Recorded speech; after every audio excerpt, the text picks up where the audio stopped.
Hello बच्चों, मैं हूँ राजा सर। स्वागत है आपका शिफा कोचिंग क्लासेस नागपुर से।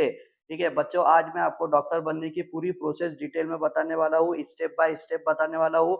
और डॉक्टर बनने के बाद कैसे अपना खुद का दवाखाना क्लिनिक खोलते हैं वो भी बताने वाला हूँ। बच्चों, डॉक्टर एक नोबल प्रोसेस है। वैसे तो हम लोग जानते ही है कि डॉक्टर जो है एक बहुत ही नोबल प्रोफेशन है। बेटा, उसमें आपको पैसे तो कमाओगे ही, साथ ही साथ आपकी इज्जत भी बहुत होती है उसके अंदर। और डॉक्टर एक ऐसा प्रोफेशन है जिसकी डिमांड दिन पे दिन बढ़ते जा रही है, उसकी डिमांड कभी कम नहीं होती है। तो बहुत सारे जो पब्लिक है, बहुत सारे लोग है बेटा, वो डॉक्टर बनना चाहते हैं। बहुत सारे स्टूडेंट है वो डॉक्टर बनना चाहते हैं।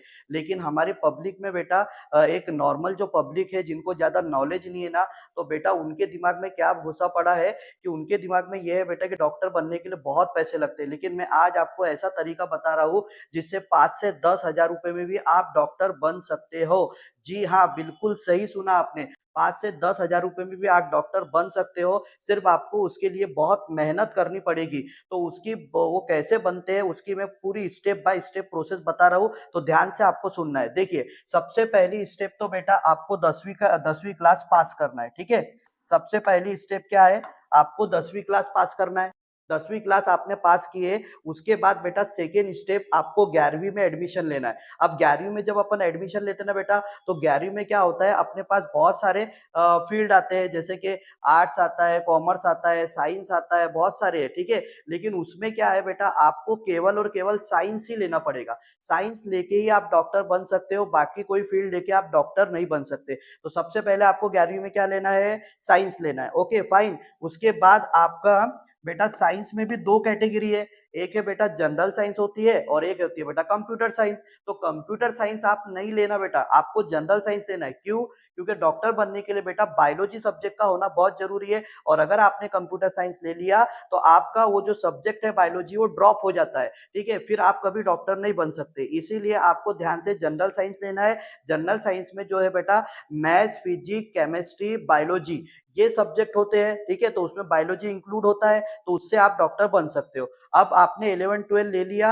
अब आपका जब 12 का रिजल्ट आएगा बेटा, बोर्ड का रिजल्ट, तो आपको बोर्ड में, अगर आपकी ओपन कैटेगरी है तो आपको कम से कम बेटा 50% होना चाहिए। कम से कम, ज्यादा से ज्यादा जितना है उतना अच्छा है बेटा, लेकिन कम से कम 50% होना चाहिए। और जो SC ST OBC कैटेगरी में आते बेटा, उनको कम से कम 40% होना ही चाहिए। 40% कम से कम होना चाहिए। अगर इतने परसेंटेज उनको नहीं आते हैं, तो वो बेटा वो स्टेप नंबर 3 में नहीं जा सकते। इसका मतलब बेटा वो नीट का एग्जाम नहीं दे सकते।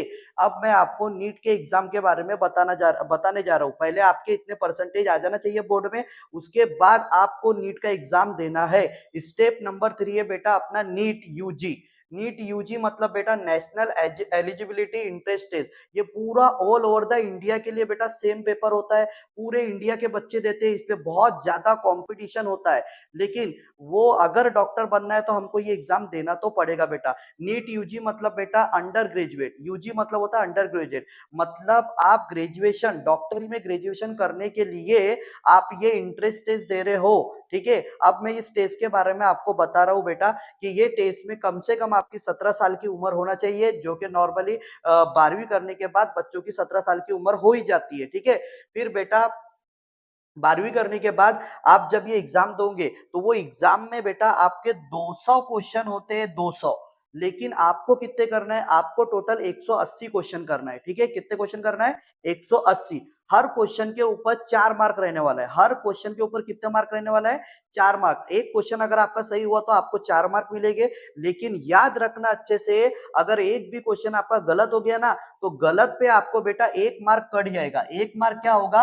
ये देखो, रॉन्ग आंसर पे आपका 1 मार्क कट जाएगा, और करेक्ट आंसर पे आपको 4 मार्क मिलेंगे। क्योंकि बेटा ये जो नीट का पेपर है, ये कॉम्पिटिटिव पेपर है, और कॉम्पिटिटिव पेपर में नहीं क्या, हमेशा निगेटिव मार्किंग चलती है। तो यहाँ पे सही होगा तो आपको मार्क मिलेंगे, लेकिन गलत होगा तो आपका 1 मार्क कट भी जाता है। ये बात अच्छे से याद रखना। उसके बाद बेटा ये टाइम ड्यूरेशन, ये जो पेपर होता है बेटा, ये होता है 3 घंटे 20 मिनट का पेपर होता है। कितने? 3 घंटे 20 मिनट का पेपर होता है। उसके बाद ये पेपर जो होता है बेटा, पूरा ऑफलाइन पेपर है, OMR शीट पर।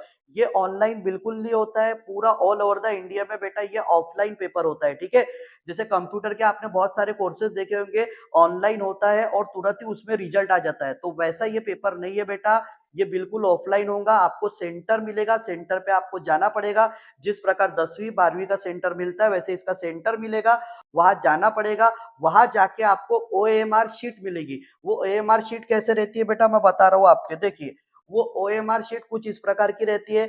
जैसे हमने कौन बनेगा करोड़पति देखे है ना, कौन बनेगा करोड़पति में क्या होता है, एक क्वेश्चन रहता है और उसके 4 ऑप्शन देता है वो, ए बी सी डी, बताओ कौन सा सही है बोलता है वो। बिल्कुल वैसा ही हमारा नीट का पेपर होता है। सारे क्वेश्चन उसमें जो है ना बेटा एमसीक्यू होते हैं, मल्टीपल चॉइस क्वेश्चन, मतलब हर क्वेश्चन के 4 ऑप्शन रहते हैं, हमको सिर्फ सही ऑप्शन टिक करके आना है। जैसे मान लो हम लोग पहला क्वेश्चन सॉल्व कर रहे हैं और पहले क्वेश्चन का बेटा जो आंसर है वो ऑप्शन बी है। क्या है पहले क्वेश्चन का आंसर, ऑप्शन बी। तो ऑप्शन बी पे आप यहाँ पे टिक करना है आपको, ऑप्शन बी पर, ठीक है। तो ये ऑप्शन बी पे मैंने टिक कर दिया। अब मान लो जो दूसरा क्वेश्चन है बेटा, दूसरे क्वेश्चन का आंसर है ऑप्शन डी, तो आपको दूसरे क्वेश्चन पे ऑप्शन डी के ऊपर ऐसा टिक करना पड़ेगा, ठीक है।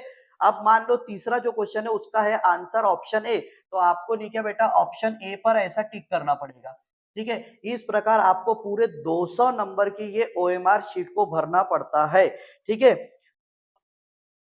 उसके बाद बेटा ये जो पेपर होता है ना, इसमें टोटल 3 सब्जेक्ट रहते हैं। वो 3 सब्जेक्ट कौन से रहते हैं, ये देख लो।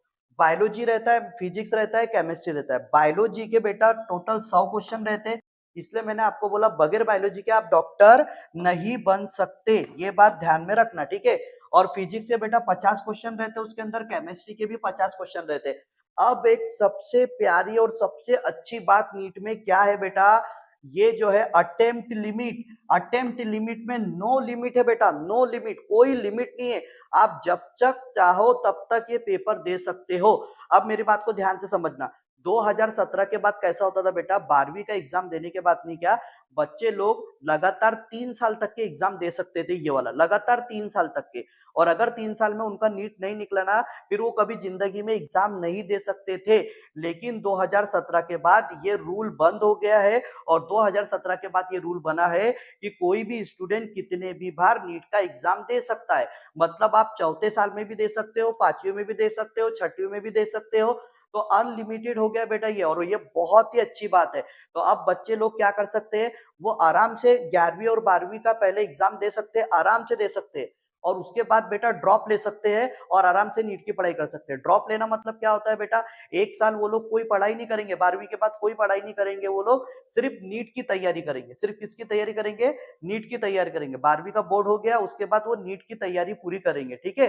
तो ये अच्छा भी है बेटा, बहुत अच्छी बात है, क्योंकि हर बच्चा बेटा एक जैसे टैलेंटेड नहीं होता है कि वो 11वीं 12वीं भी साथ में करेगा, साथ में नीट की भी पढ़ाई करेगा। हर बच्चा इतना टैलेंटेड नहीं होता है। तो सबसे बेस्ट तरीका क्या है, पहले आप 11वीं 12वीं साइंस अच्छे से कर लो, बोर्ड में अच्छे मार्क ला लो, उससे पूरा 12वीं का आपको नॉलेज मिल जाता है। और उसके बाद 1 साल रुको और पूरी नीट की पढ़ाई करो और फिर नीट का एग्जाम दो। अगर एक बार में नहीं निकला तो आप दूसरी बार भी दे सकते हो, जैसे कि मैंने बताया यहाँ पे अनलिमिटेड अटेम्प्ट है, ठीक है। तो ये हो गई बेटा स्टेप नंबर 3। इसके बाद मैं आपको स्टेप नंबर 4, अब जब आपका नीट का एग्जाम हो जाएगा तो नीट का एग्जाम होने के बाद आपके नीट के स्कोर के बेस पे आपको ये कॉलेजेस मिलेंगे, ठीक है। ये कॉलेजेस में सबसे पहले बेटा एम्स के बारे में बता रहा हूँ। AIIMS, all India institute of medical science. तो बेटा ये हम गरीबों का मसीहा है। जैसे मैंने आपको बताया 10 से 15 हजार रुपए में डॉक्टर बन सकते हैं ना, तो हम गरीबों का मसीहा ये है, ये एम्स। एम्स को अपने को पकड़ के रखना है बेटा, एम्स ही करना है, इतना दिमाग में बिठा लो, ठीक है। लेकिन एम्स करने के लिए बेटा नीट में आपके 600, 650, 500 के ऊपर ऐसे मार्क आना चाहिए आपके नीट में, तब आपका यहाँ पे एडमिशन होगा। यहाँ की जो फीस स्ट्रक्चर होती है ना बेटा, मात्र यहाँ पे पता है क्या आपको, 5 से 10 हजार रुपए में यहाँ पे कॉलेज में एडमिशन हो जाता है। 5 से 10 हजार रुपए ईयरली, ईयरली रहता है। मतलब एक साल आपको 5 हजार लगेगा, अगले साल 5 हजार लगेगा। ऐसे जो डॉक्टरी का कोर्स होता है 5.5 साल का, तो 5.5 साल तक के आपको फीस लगेंगी। और बेटा दूसरे जो अगर मैं बताऊं आपको एम्स दिल्ली की बात, तो एम्स दिल्ली बेटा जो है टॉप का कॉलेज है। यानी एम्स में सबसे टॉप का कॉलेज कौन सा है, दिल्ली। टोटल अपने इंडिया में 26 कॉलेज है, लेकिन एम्स का दिल्ली जो है वो टॉप का कॉलेज है बेटा। और वहां पे तो मात्र 1,500 रुपए फीस है। आपकी जो फीस है वहां पे मात्र कितनी है, ₹1,500। अब बताओ, अब ₹1,500 आपकी साल की फीस है, तो पूरी डॉक्टरी बनने के लिए आपको कितने, अरे 10,000 से भी कम पैसे लगेंगे आपको, 10,000 से भी कम में डॉक्टर बन जाओगे। लेकिन नीट के एग्जाम में आपको 600 प्लस मार्क आना चाहिए, तभी आपका ये एडमिशन यहाँ पे होगा। मान लो आपको थोड़े कम मार्क आए हैं, तो आपके लिए दूसरा ऑप्शन भी है बेटा, गवर्नमेंट मेडिकल कॉलेज। क्या है? गवर्नमेंट मेडिकल कॉलेज, जहाँ पे आपको फीस लगती है बेटा, यहाँ पे 25,000 से 2.5 लाख रुपए। कितनी फीस लगती है? 25,000 से 2.5 लाख रुपए लगता है। ठीक है, लेकिन ये ओपन कैटेगरी के लिए बेटा, अगर कोई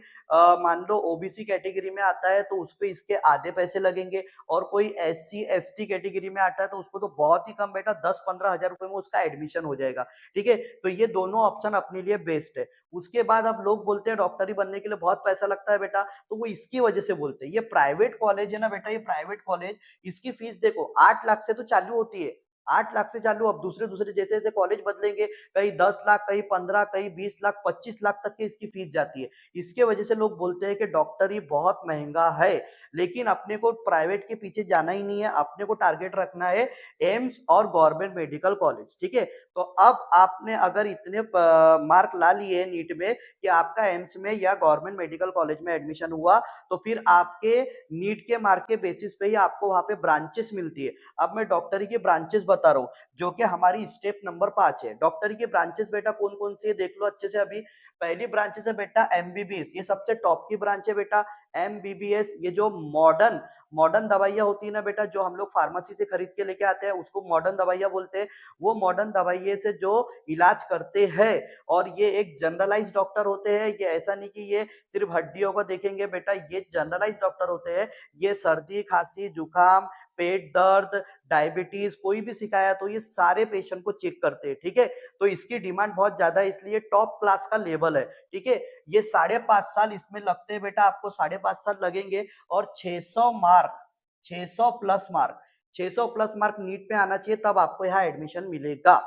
उसके बाद बेटा बीडीएस, बीडीएस क्या है? ये bachelor of dental surgery. Dental surgery मतलब क्या बेटा? ये डेंटिस्ट जो होते हैं ना, दांत के दवाखाना खुले रहते हैं, दांत के जो डॉक्टर होते हैं वो बनते हैं। इसके लिए आपको 5 साल लगेंगे बेटा, 5 साल। और आपको 550 प्लस मार्क होना चाहिए नीट में, तब आपका एडमिशन यहाँ पर होगा। ठीक है, इसके बाद बीएमएस, बीएमएस बेटा ये 5.5 साल का कोर्स है। ठीक है, इसमें भी आपको 400 से 500 मार्क नीट में आना चाहिए। और ये जो बीएमएस वाले डॉक्टर रहते हैं बेटा, ये आयुर्वेदिक मेडिसिन, आयुर्वेदिक दवाइयों से इलाज करते हैं। कौन सी दवाइयों से? आयुर्वेदिक, इसीलिए उनको आयुर्वेद डॉक्टर कहते हैं बेटा, बीएमएस डॉक्टर। आयुर्वेदिक दवाइयों से, जैसे मैंने बताया एमबीबीएस वाले ये मॉडर्न दवाइयों से इलाज करते हैं, वैसे ये आयुर्वेदिक दवाइयों से इलाज करते हैं। ठीक है, उसके बाद बेटा बीएचएमएस, बीएचएमएस जो है बेटा, वो भी 5.5 साल का कोर्स है। और इसमें भी आपको 350 से 450 मार्क लगने वाले हैं। ठीक है, ये जो है बेटा होम्योपैथिक मेडिसिन। होम्योपैथिक मेडिसिन मतलब क्या होता है बेटा? ये अलग प्रकार की मेडिसिन होती है, जो हम मॉडर्न दवाइयां देखते हैं उससे बहुत अलग दवाइयां होती है होम्योपैथिक मेडिसिन। तो ये होम्योपैथिक मेडिसिन से ये डॉक्टर लोग इलाज करते हैं। ठीक है, इसमें भी 5.5 साल का कोर्स है ये, और इसमें आपको नीट के 350 से 450 मार्क आना चाहिए। उसके बाद जो 5वीं ब्रांच है बेटा बीयूएमएस, बीयूएमएस क्या है बेटा? बैचलर ऑफ यूनानी मेडिसिन। कौन सी मेडिसिन? यूनानी मेडिसिन। जैसे मैंने आपको बताया एमबीबीएस वाले मॉडर्न मॉडर्न दवाइयों से इलाज करते हैं, वैसे ही मैंने आपको बताया कि आयुर्वेदिक वाले आयुर्वेदिक दवाइयों से इलाज करते हैं। बिल्कुल उसी प्रकार बेटा बीयूएमएस वाले जो है ना, ये यूनानी मेडिसिन एक अलग प्रकार की मेडिसिन होती है, ये उन दवाइयों से इलाज करते हैं। ये भी 5.5 साल का कोर्स है, और इसमें 300 से 500 मार्क बेटा नीट में आपको आना चाहिए, तब आपका एडमिशन वहां पे होगा। उसके बाद बेटा बीएसएमएस, बीएसएमएस क्या है बेटा? ये 5.5 साल का कोर्स है। ठीक है, और इसमें क्या होता है? सिद्धा मेडिसिन लिखा हुआ है। सिद्धा मेडिसिन ये भी एक अलग प्रकार की मेडिसिन है। सिद्धा मेडिसिन से जो डॉक्टर इलाज करते हैं वो डॉक्टर बनते हैं बीएसएमएस। ठीक है, और वो भी 5.5 साल का कोर्स है। उसके बाद बेटा बीवीएस, बैचलर ऑफ वेटरनरी, ये क्या होता है बेटा? जो एनिमल के डॉक्टर होते हैं ना, जो जानवरों का इलाज करते हैं, उसको बोलते हैं बेटा बीवीएस। उसके लिए भी आपको 5.5 साल लगेंगे, और 500 प्लस मार्क आपके नीट में आना चाहिए। उसके बाद आखिरी है बेटा बीपीटी। बीपीटी क्या होता है? Bachelor of physiotherapy. बेटा ये 4.5 साल का कोर्स है और इसमें आपको नीट के लिए 250 से 300 मार्क चाहिए। और ये मैं आपको बता देता हूँ कि कुछ स्टेट में बेटा ये इसके लिए नीट देना पड़ता है और कुछ स्टेट में इसके लिए नीट नहीं भी देना पड़ता है। वो डायरेक्ट कॉलेज का एक एग्जाम लेते हैं, उस एग्जाम के थ्रू वहां पे ज्वाइन हो जाते हैं। या फिर आपका जो 11-12 का जो रिजल्ट रहता है 12 का, उसमें फिजिक्स, केमिस्ट्री और बायोलॉजी की मार्क देख के वो डायरेक्ट एडमिशन देते हैं। कुछ स्टेट में ऐसा होता है, ठीक है। और कुछ स्टेट में उसके लिए भी नीट देना कंपलसरी होता है। ये जो बैचलर ऑफ फिजियोथेरेपी होते हैं बेटा, फिजियोथेरेपी और डॉक्टर ये क्या करते हैं?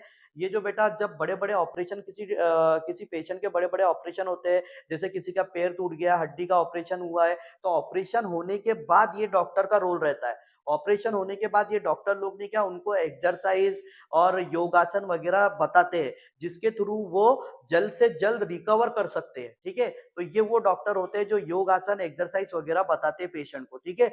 उसके बाद बेटा आपने अगर ये पूरे 5.5 साल का कोर्स जो है डॉक्टरी का वो पूरा कर लिया, तो अब आपके पास 2 ऑप्शन आते हैं। या तो आप किसी गवर्नमेंट कॉलेज में जाके नौकरी कर सकते हो। वहाँ पे नौकरी करने के लिए बेटा वहाँ पे उन लोगों का फॉर्म निकलता है, वो फॉर्म भरना पड़ेगा आपको, ठीक है। और वो फॉर्म भरने के बाद आपका इंटरव्यू होगा। अगर आप इंटरव्यू में पास होते हैं तो आपको गवर्नमेंट जॉब लग जाएगी, ठीक है। गवर्नमेंट दवाखाने में गवर्नमेंट जॉब लग जाएगी। और अगर आपको वो नहीं करना है तो आप अपना खुद का क्लिनिक, खुद का दवाखाना खोल सकते हैं। उसके लिए आपको क्या-क्या करना है, देखिए, एक तो आपको डिग्री और इंटर्नशिप होना चाहिए। डिग्री डिग्री तो आपको बेटा अपने कोर्स की तो आपको डिग्री मिलेगी ना डॉक्टर की। उसके बाद इंटर्नशिप क्या होता है, जो मैं आपको बता रहा था, जब से 5.5 साल का जो कोर्स होता है उसमें बेटा 4.5 साल की पढ़ाई होती है। और जो 1 साल रहता है ना, वो 1 साल आपकी इंटर्नशिप होती है। इंटर्नशिप मतलब क्या होता है, आप डायरेक्ट पेशेंट को थोड़ी चेक कर सकते हो डॉक्टर बनने के बाद। आपको 1 साल तक के स्पेशलिस्ट जो डॉक्टर पहले से बने हुए ना, उनके अंडर में काम करना पड़ेगा। उसको बोलते हैं बेटा इंटर्नशिप, ठीक है। तो आपका 4.5 साल का कोर्स होता है और 1 साल का आपको इंटर्नशिप मिलती है। तो वो तो आपको 5.5 साल में मिली गई। उसके बाद बेटा जिस भी स्टेट में आप दवाखाना खोल रहे हो, उस स्टेट में आपको नहीं क्या अपना जो आपको जो सर्टिफिकेट मिली, डिग्री मिली है, उसका आपको रजिस्ट्रेशन कराना पड़ेगा स्टेट मेडिकल काउंसिल से। हर स्टेट में अलग-अलग स्टेट मेडिकल काउंसिल होती है, वहाँ से आपको रजिस्ट्रेशन कराना पड़ेगा। फिर जो आप क्लिनिक खोल रहे हो ना, उसका क्लिनिक का भी आपको रजिस्ट्रेशन करवाना पड़ेगा, उसी स्टेट गवर्नमेंट से करवाना पड़ेगा, ठीक है? और उसके बाद बेटा जिस भी शहर में आप रहते हो, वहाँ की नगर पालिका होगी, तो उसके बाद नगर पालिका से नहीं क्या आपको एनओसी लाना है। क्या लाना है आपको नगर पालिका से? एनओसी। एनओसी सर्टिफिकेट क्या होता है? Non objection certificate. मतलब आप दवाखाना खोल रहे हो, इस पे नगर पालिका को कोई भी ऑब्जेक्शन नहीं है, ये वो आपको लाना पड़ेगा। उसके बाद क्या है बेटा, बायोमेडिकल लाइसेंस। आपको एक बायोमेडिकल वेस्ट का लाइसेंस बनाना पड़ेगा, ठीक है। बायोमेडिकल वेस्ट क्या होता है बेटा, जो डॉक्टर जो होते हैं बेटा, वो इंजेक्शन लगाते हैं, दवाइयाँ होती है, तो दवाइयाँ जो उनकी वेस्ट हो जाती है, तो वेस्ट होने के बाद दवाइयाँ जो खराब दवाइयाँ होती है, इंजेक्शन जो खराब होते हैं, वो कहाँ फेंकना है, कैसे फेंकना है, उसके लिए भी बेटा एक लाइसेंस लगता है। ये सारे लाइसेंस अगर आपके पास है, आपके पास डिग्री है, इंटर्नशिप आपने किए हो, तो आपको अपना दवाखाना खोलने से बेटा कोई रोक नहीं सकता। अब आप अपना दवाखाना खोल सकते हो। तो ये थी बेटा डॉक्टर बनने की पूरी प्रोसेस। अब इस वीडियो को बेटा आप ज्यादा से ज्यादा अपने व्हाट्सएप ग्रुप और भी जो ग्रुप होंगे सब पे फैला दो, ताकि बेटा जो गरीब बच्चे हैं उनको ऐसा लगता है कि नहीं हमारे तो बस का डॉक्टर नहीं है, हम हमारे पास इतना पैसा नहीं, हम डॉक्टर नहीं बन सकते। ताकि ये वीडियो उन तक पहुंचे और उनको पता चले बेटा कि उनका भी डॉक्टर बनने का सपना पूरा हो सकता है। अगर उनको एम्स में गवर्नमेंट मेडिकल कॉलेज में अगर एडमिशन मिलता है तो उनका भी सपना पूरा हो सकता है, ठीक है। और मैं राजा सर सिपा कोचिंग क्लासेस से हूँ, ठीक है। तो आप मेरा बेटा जो चैनल है, मेरा चैनल को आप सब्सक्राइब कर लो और आप बेल आइकन को दबा दो, ठीक है। तो उससे क्या होगा कि आपको जब भी मैं नेक्स्ट वीडियो बनाऊंगा तो आपके मोबाइल पे डायरेक्ट वो नोटिफिकेशन आ जाएगा और आपको ऐसे ही बेहतरीन से बेहतरीन वीडियो हमारे चैनल पे मिलेंगे। Thank you very